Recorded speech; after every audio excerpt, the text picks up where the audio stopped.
Perhatian, PDKT online akan dimulai beberapa saat lagi. Mari siapkan hati kita untuk memuji dan menyembah Tuhan.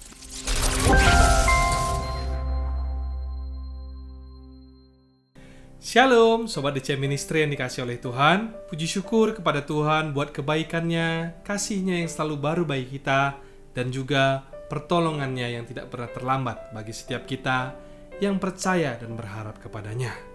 Kalau kita ada hari ini sebagaimana kita ada, itu semua adalah karena Tuhan punya rencana yang besar atas setiap kita pribadi lepas pribadi. Firman Tuhan dalam Yeremia 17 ayat 7 berkata, "Diberkatilah orang yang mengandalkan Tuhan, yang menaruh harapannya pada Tuhan." Bagi semua kita yang rindu untuk terus mengandalkan Tuhan, mari kita datang dengan sungguh kepadanya, katakan, "Kau sungguh indah, tiada taranya."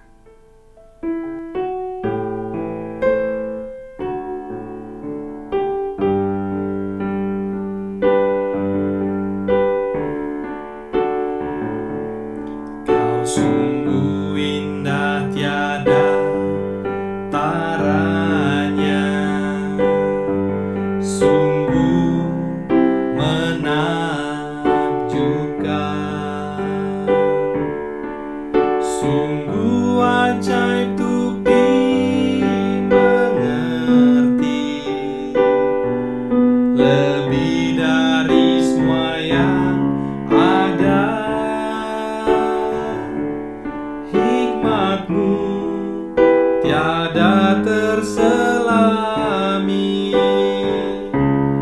kasih-Mu dalam tak terduga. Kau sungguh indah, tiada taranya, mulia dan berkuasa.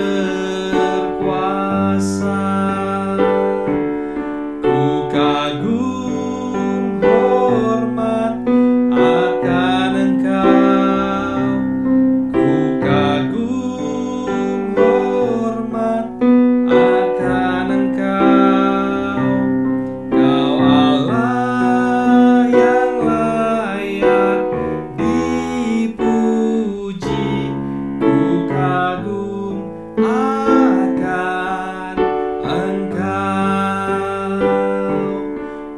Kagum hormat akan Engkau, ku kagum hormat akan Engkau. Kau Allah yang layak dipuji, ku kagum akan Engkau.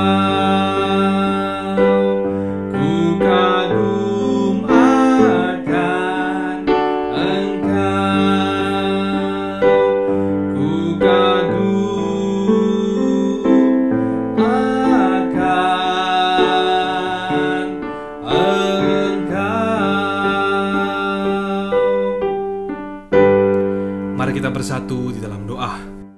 Bapa yang kami sembah, dalam nama Tuhan kami Yesus Kristus, terima kasih Tuhan buat penyertaan-Mu bagi kami sampai dengan hari ini. Sebentar kami akan mendengarkan sharing firman yang dibawakan oleh hamba-Mu. Biarlah kiranya Engkau menjamah setiap hati kami yang mendengar. Biarlah melalui sharing firman yang disampaikan oleh hamba-Mu, pemulihan demi pemulihan terjadi atas setiap kami yang hari ini sedang dalam pergumulan. Sembunyikan hamba di balik salib-Mu. Mari sama-sama kita yang percaya dan siap menyambut firman, katakan, amin. Sobat DC Ministry yang dikasih Tuhan, judul sharing kali ini adalah mengalah bukan berarti kalah. Saat seseorang sedang mengalami kejadian yang tidak mengenakan, seperti dikhianati, dibohongi, direndahkan, ataupun dihina, biasanya orang cenderung untuk membalas. Secara manusia hal itu dianggap wajar, namun sebagai orang percaya, kita jangan lupa bahwa firman Tuhan dalam kitab Roma 12 ayat 19 mengatakan, pembalasan itu bukanlah hak kita, melainkan hak Tuhan. Lantas yang menjadi pertanyaan hari ini adalah bagaimana seharusnya respon kita saat disakiti oleh orang lain?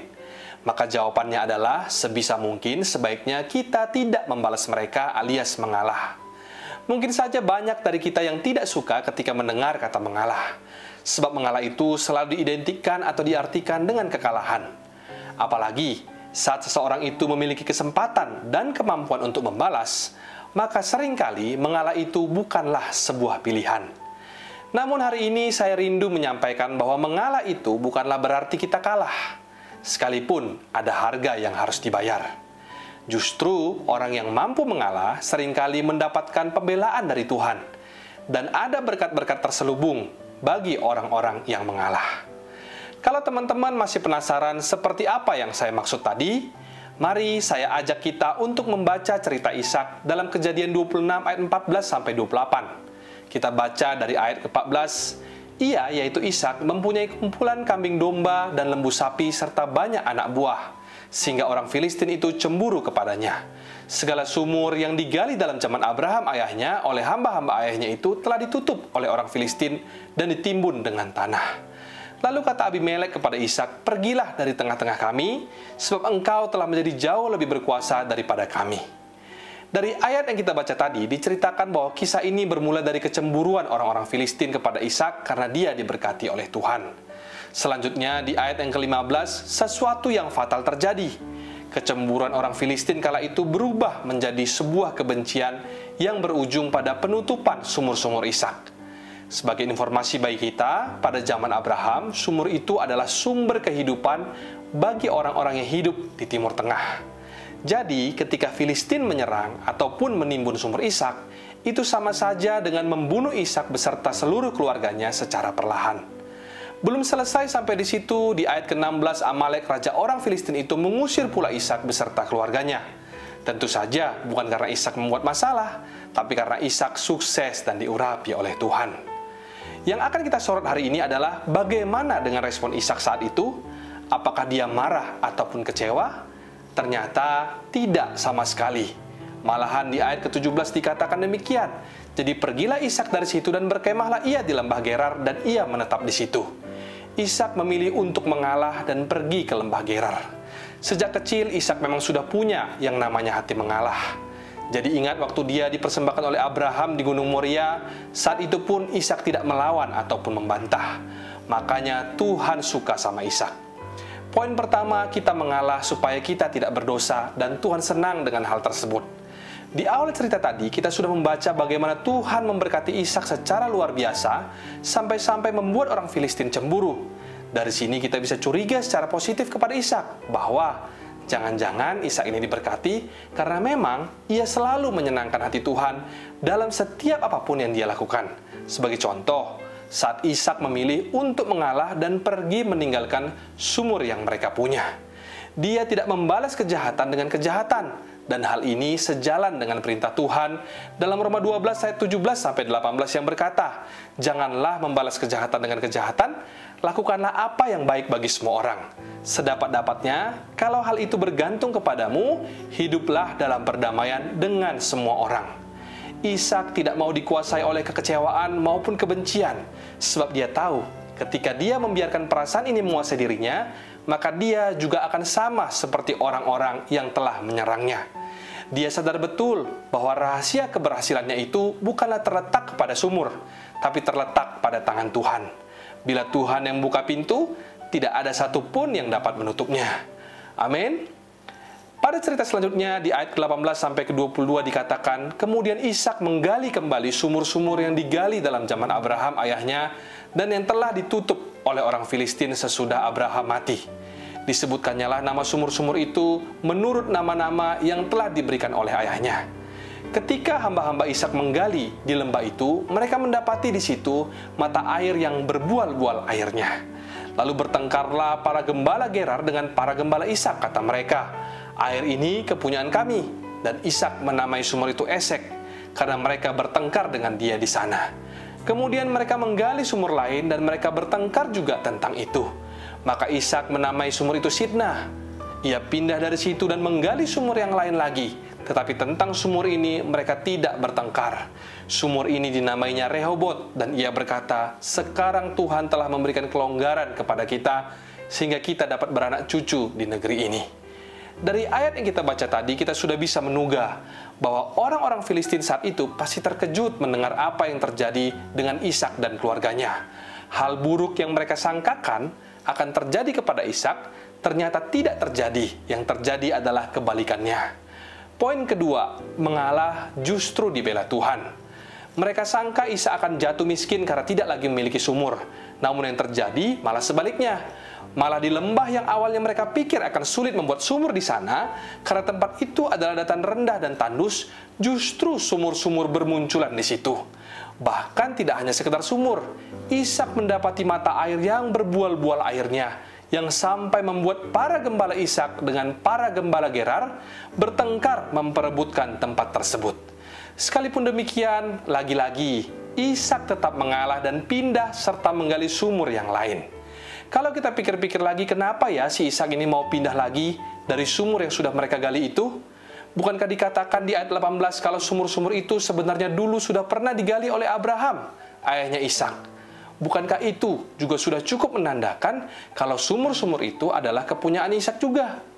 Nah, dalam hal ini Ishak tahu bahwa dia tidaklah bergantung kepada sumur, tapi sumurlah yang bergantung kepada dia. Bicara tentang sumur yang dalam konteks kisah ini merupakan berkat Tuhan, maka sesungguhnya berkat itu melekat pada orang yang diberkati. Dimanapun Ishak tinggal, lubang yang menganga sekalipun bisa menjadi sumur yang berbual-bual airnya. Sebab Tuhan selalu bersama dengan Ishak kemanapun dia pergi.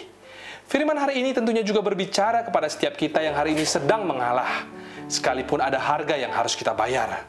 Bersama dengan Yesus, kita akan bangkit menjadi lebih daripada pemenang. Pembelaan Tuhan selalu nyata bagi setiap orang yang berharap kepadanya. Sebab itu teruslah percaya dengan iman bahwa semua kita adalah orang-orang yang diberkati. Dimanapun Tuhan meletakkan saudara sekarang, apakah itu alhasil akibat digeser seseorang, atau bahkan diusir ke lembah seperti Ishak, bersama dengan Yesus sekalipun dalam lembah, kita akan bertemu dengan sumur. Jangankan sumur, minyak pun bisa kita temui. Lalu, apa yang kemudian terjadi? Pada Kejadian 26 ayat 26, datanglah Abimelek dari Gerar mendapatkannya bersama-sama dengan Ahuzat, sahabatnya, dan Pikol, kepala pasukannya. Tetapi kata Ishak kepada mereka, "Mengapa kamu datang mendapatkan aku? Bukankah kamu benci kepadaku dan telah menyuruh aku untuk keluar dari tanahmu?" Jawab mereka, "Kami telah melihat sendiri bahwa Tuhan menyertai engkau. Sebab itu kami berkata, baiklah kita mengadakan sumpah setia antara kami dan engkau, dan baiklah kami mengikat perjanjian dengan engkau." Poin ketiga, mengalah justru membawa kemenangan tanpa harus berperang. Dari apa yang kita baca bersama barusan tadi, Abimelek, raja Filistin itu datang menghadap Ishak untuk mengaku bahwa apa yang sudah selama ini mereka lakukan kepada Ishak adalah tindakan yang jahat. Di tengah-tengah tindakan jahat mereka lakukan itu, mereka melihat sendiri bahwa Tuhan membela dan menyertai Ishak. Oleh sebab itu, mereka sendiri menjadi takut kepada Ishak, kalau-kalau suatu saat nanti Ishak kembali menyerang mereka. Dan mereka semua akan kalah, sebab Tuhan bersama dengan Ishak. Jadi mereka dengan segera mengikat perjanjian dengan Ishak, agar tidak membalas perbuatan jahat mereka. Dari sini kita bisa menyimpulkan sendiri bahwa pemenangnya adalah Ishak. Orang Filistin seolah sudah mengakui bahwa merekalah yang sebenarnya dalam posisi yang kalah. Sementara sikap Ishak yang mengalah dalam cerita tadi justru membawa kemenangan baginya, bahkan tanpa harus berperang melawan mereka. Jadi dari sharing hari ini yang berjudul mengalah, bukan berarti kalah, kita bisa mengambil 3 poin penting mengapa kita perlu untuk mengalah. Poin pertama adalah kita mengalah supaya kita tidak berdosa, dan Tuhan senang akan hal tersebut. Poin kedua, karena mengalah justru dibela Tuhan. Dan poin ketiga, karena mengalah justru membawa kemenangan tanpa harus berperang. Saat kita disakiti oleh orang lain, kita boleh saja kecewa dan marah. Tapi janganlah berlama-lama memendamnya. Sebab semakin lama kita memendamnya, maka semakin besar pula rasa sakit yang ada. Belajarlah untuk mengalah, yang berarti menyerahkan rasa sakit ataupun kecewa kita kepada Tuhan. Dan biarkan Tuhan yang mengatasi setiap persoalan yang kita hadapi, sebab firman Tuhan dalam Mazmur 37 ayat 5 berkata, "Serahkanlah hidupmu kepada Tuhan dan percayalah kepadanya, dan Ia akan bertindak." Demikian sharing hari ini, dan Tuhan Yesus memberkati. Sebelum kita menutup perjumpaan hari ini dengan doa, mari bersama kita bernyanyi lagu Dengan Sayap-Mu.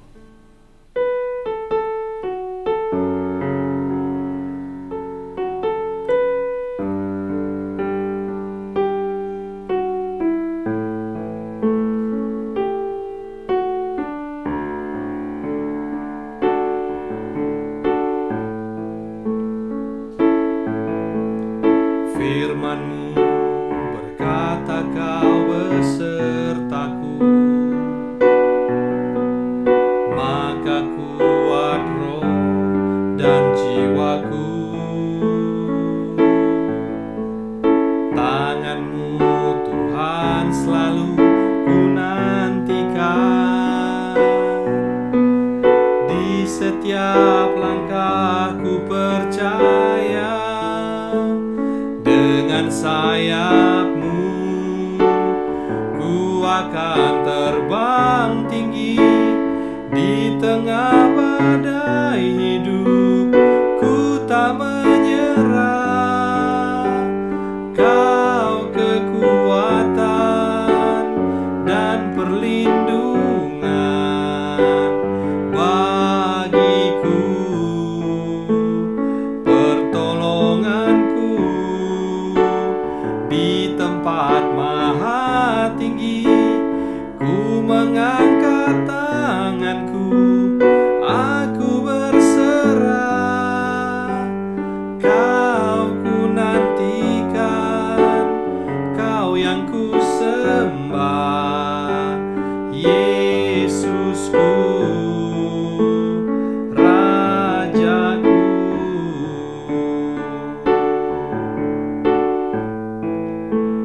Dengan sayap-Mu ku akan terbang tinggi, di tengah badai hidup ku tak menyerah. Kau kekuatan, Kau perlindungan bagiku, pertolonganku di tempat maha tinggi. Ku mengangkat tanganku, aku berserah. Kau ku nantikan, Kau yang ku sembah, Yesusku, Rajaku. Kau ku nantikan, Kau yang ku sembah, Yesusku, Rajaku.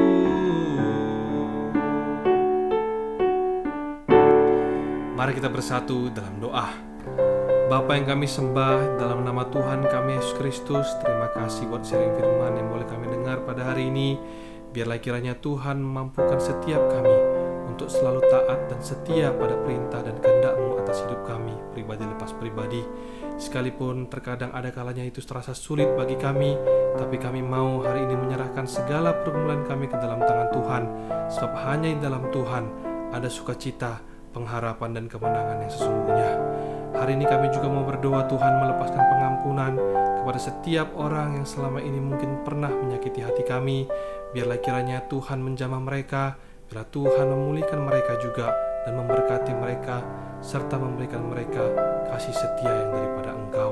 Dan kami juga tidak lupa bagi saudara ataupun teman kerabat kami yang hari ini dalam pergumulan, biarlah kiranya di dalam nama Tuhan Yesus kesembuhan terjadi, mujizat dan kelepasan terjadi atas setiap mereka yang senantiasa berharap kepada Tuhan. Di dalam nama Tuhan Yesus, mari sama-sama kita buka hati dan angkat tangan untuk menerima berkat daripada Tuhan. Kasih karunia yang berlimpah-limpah daripada Allah Bapa, di dalam anaknya yang tunggal Yesus Kristus, persekutuan yang manis dengan Roh Kudus, menyertai saudara sekalian, mulai hari ini sampai Tuhan Yesus datang menjemput kita di awan-awan, bahkan sampai selama-lamanya. Yang percaya bersama-sama kita katakan, amin, amin, amin. Shalom dan Tuhan Yesus memberkati.